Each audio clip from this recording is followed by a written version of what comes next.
Hello and welcome.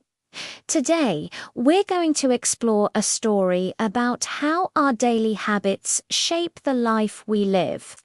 It's a story about two friends, Leo and Clara, who lived in the same charming town but experienced their days in very different ways. Let's begin.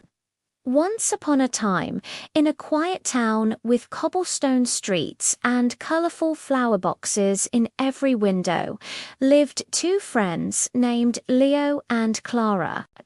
They had known each other since they were children, and though they were great friends, their daily lives were as different as night and day. Leo was a creature of habit. His day started at exactly 6 in the morning, not because of an alarm clock, but because the first ray of sunlight would hit his window just right. He'd get up, stretch, and then spend 15 minutes doing some light yoga. After that, he'd make a simple breakfast of oatmeal with berries and a cup of green tea. While he ate, he would read a chapter of a book, always something inspiring or educational. By 7:30, Leo was out the door for a walk in the nearby park. He loved the fresh morning air and the sound of birds singing. He'd say hello to other early risers, maybe chat with the old man who sold newspapers at the corner. This morning walk wasn't just exercise for his body. It was nourishment for his soul. It cleared his mind and set a positive tone for the rest of the day. After his walk, Leo would sit down at his desk to work. He was a freelance writer, and his routine helped him stay focused and productive. He worked in focused blocks of time, with short breaks in between to stretch or look out the window. Because he started his day with such intention, he rarely felt stressed or overwhelmed by his work. He usually finished his tasks by early afternoon. Leo's afternoons were for his hobbies. He might spend time gardening, painting, or learning to play the guitar. He believed that these activities were just as important as his work. They brought him joy and a sense of accomplishment. In the evenings, he would cook a healthy dinner, often trying new recipes. Sometimes Clara would join him, and they would talk for hours. Before bed, Leo would write in a journal, noting down 3 things he was grateful for that day. This simple practice helped him appreciate the small joys in his life and sleep peacefully. Now, let's talk about Clara. Clara loved spontaneity. She disliked routines, feeling they were boring and restrictive. She believed life should be an adventure, full of surprises. Her mornings had no fixed start time. She would wake up whenever she felt like it, sometimes at 9, sometimes closer to noon. The first thing she did was check her phone, scrolling through social media to see what her friends were up to. Her breakfast was usually whatever was quick and easy, a piece of toast, a sugary cereal, or sometimes just a cup of coffee.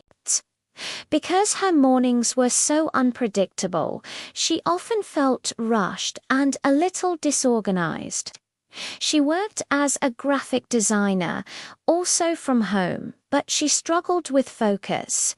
Some days she would be incredibly productive and work late into the night, fueled by inspiration. On other days, she couldn't find the motivation to start at all. This inconsistency made her feel anxious about deadlines. Clara's afternoons and evenings were just as unplanned. She might suddenly decide to go shopping, watch a movie, marathon, or meet up with friends at a moment's notice. While these spontaneous adventures were fun, they often left her feeling tired the next day. She frequently ate takeout for dinner because she was too exhausted to cook. When it was time for bed, her mind would often be racing with thoughts from the day, worries about work, and the excitement of her social life. It was hard for her to relax and get a good night's sleep. One day, Clara was feeling particularly stressed. She had a big project due, but she couldn't find the energy to work on it. She called Leo. "Leo," she said, her voice heavy with frustration, "I don't know what's wrong with me. I feel so tired and unfocused all the time. You always seem so calm and happy. What's your secret?" Leo listened patiently. "There's no secret, Clara," he said gently. "I think it's just my routine." Clara laughed. "Your routine, but it's so predictable. How can that make you happy?" "Well," Leo explained, "it's not about being boring. It's about creating a structure that supports me. My morning walk wakes up my body and mind. My healthy breakfast gives me energy. My work schedule helps me be productive without getting stressed, and my hobbies make me feel fulfilled. My routine doesn't control me, it frees me," he continued, "because the important things are already taken care of. I have more mental space and energy for other things. I don't have to waste time deciding what to do next. It gives my life a sense of stability and peace. Think of it like a strong foundation for a house. With a good foundation, you can build anything you want on top." Clara was quiet for a moment, thinking about Leo's words. She thought about her chaotic mornings, her inconsistent work habits, and her restless nights. Maybe there was some wisdom in Leo's predictable life after all. Could you maybe help me create a routine?" she asked, a little hesitantly. "Of course," Leo replied warmly. "We can start small. You don't have to become me overnight. How about we just start with one small change? Maybe we could go for a morning walk together tomorrow." Clara agreed. The next morning, she had to force herself out of bed, but she met Leo at the park. The morning air was crisp and refreshing.